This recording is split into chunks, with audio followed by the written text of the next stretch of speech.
Hola, hola, estudiantes de grado 11. En esta ocasión, en Cátedra de la Paz, vamos a trabajar nuestro quinto tema, el manejo de conflictos. Así que comencemos. A ver, manejo de conflictos. Número uno, es inevitable que en una sociedad no haya conflictos. En cada momento de nuestras vidas o en cada momento del día siempre va a haber conflictos. Pero la situación está en cómo sabemos nosotros solucionar esos conflictos. Por eso la Cátedra de la Paz. La Cátedra de la Paz, uno de sus objetivos es buscar una herramienta para poder solucionar esos conflictos de una forma positiva sin la necesidad de utilizar la violencia o otras acciones de hecho. Como les venía diciendo, es inevitable los conflictos, pero lo importante es buscar una solución eficaz. Y por eso el día de hoy vamos a trabajar esas soluciones. Por ejemplo, les voy a dar un consejo a la hora de que ustedes tengan una situación, ya sea en un colegio, en una empresa.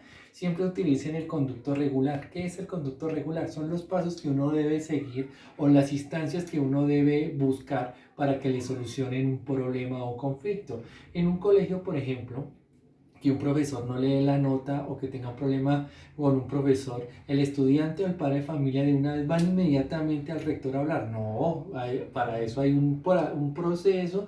Primero se habla con el docente, si el docente no le soluciona nada, habla uno con el director de grupo, así sucesivamente uno va buscando esas instancias hasta que de pronto finalmente se llegue al rector, pero por lo general siempre la solución termina no siempre llegando a esas grandes instancias. Sí, lo que hablamos como este proceso se encuentra en el manual de convivencia, el conducto regular, no se les olvide, eso no solamente para el colegio, sino también para nuestra propia vida, cuando ustedes estén trabajando en una institución, etcétera, etcétera. También hay que tener en cuenta una cosa, muchachos, y es que debido a ese montón de procesos y demandas que se suscitan, ustedes no se imaginan cuántas demandas llegan eh, frente a un juzgado. Entonces son un montón de trabajo que tienen estas personas. Entonces, para evitar que se acumulen todas estas demandas dentro de las universidades o en otros elementos de la sociedad, ya sea distrital o privado, hay unos centros de conciliación que sirven precisamente para de una vez solucionar ese problema sin ir hasta altos, digámoslo así, situaciones o altas instituciones. Tratar de minimizar ese conflicto, ¿ok? Para que cuando ustedes tengan de pronto un problema o una situación, no vayan directamente a un juzgado, sino vayan a estos centros de conciliación, que por lo general su servicio es gratuito porque este servicio lo prestan estudiantes de derecho de último semestre que están haciendo sus prácticas. ¿Ok? Como les decía, en una institución, un colegio, siempre van a haber conflictos, siempre van a haber desacuerdos. Pero como vuelvo, e insisto, lo importante es que no van a llegar a extremos. Por eso es que el día de hoy vamos a hablar sobre también algunas estrategias que se tienen en cuenta especialmente en coordinaciones. En un colegio, la coordinación u orientación escolar deben utilizar estas herramientas para evitar de que se llenen tanto de procesos, de asuntos. No hay nada mejor que de pronto una palabra bien dicha y no montones de asuntos que no tienen nada que ver. Ustedes me entienden a lo que yo me refiero, ¿no?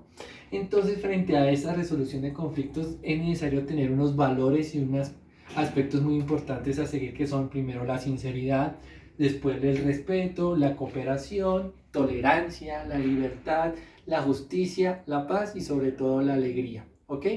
Frente a los pasos para resolver un conflicto, hay muchos tratados, hay muchas técnicas, hay muchas teorías, hay muchas, digámoslo así, formas de poder solucionar un conflicto.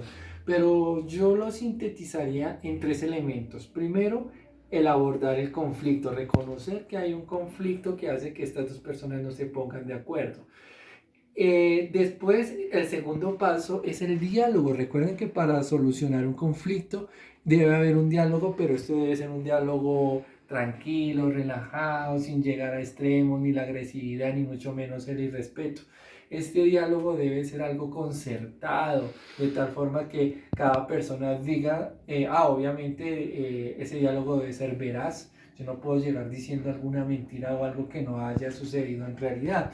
Entonces ese diálogo es el mecanismo por el cual dos partes pueden llegar a la última parte de esta resolución de conflictos, que son los acuerdos.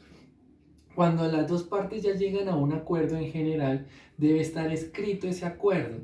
Y más que escrito, se debe cumplir. Porque si yo hago un acuerdo y no lo cumplo, no tiene sentido hacer o utilizar esto, resolución de conflictos. Por eso es importante que haya un acuerdo después de un diálogo. Un diálogo debe ser algo tranquilo y pausado, no debe ser agresivo, debe estar manejado por una persona que no tenga nada que ver, o sea, que sea neutra, que no tenga que apoyar ni a un lado ni al otro, sino utilizando las leyes, buscar una justificación y poder encontrar un acuerdo entre estas dos personas. Y cuando yo digo acuerdo, vuelvo e insisto, pues obviamente debe haber algo escrito, porque a veces las palabras se las llevan el viento, y sobre todo debe haber un cumplimiento en esos acuerdos, porque si yo no cumplo lo que me corresponde, no tiene sentido hacer un diálogo y mucho menos establecer un acuerdo. Por ejemplo, por eso yo enfatizo el cumplimiento de un acuerdo, ya sea en un colegio para que dos compañeros no discutan, ya sea en una demanda para que las dos partes en cierta forma estén de acuerdo y estén completamente satisfechas con la decisión que se tomó, estén conformes más bien con la decisión que se tomó. Ok, muchachos, esto es en pocas palabras la resolución de conflictos. Espero que ustedes apliquen estas herramientas y estos consejitos para que su existencia o su vida en sociedad sea un poquito más tranquila. Nos vemos en otra ocasión. Chao, chao.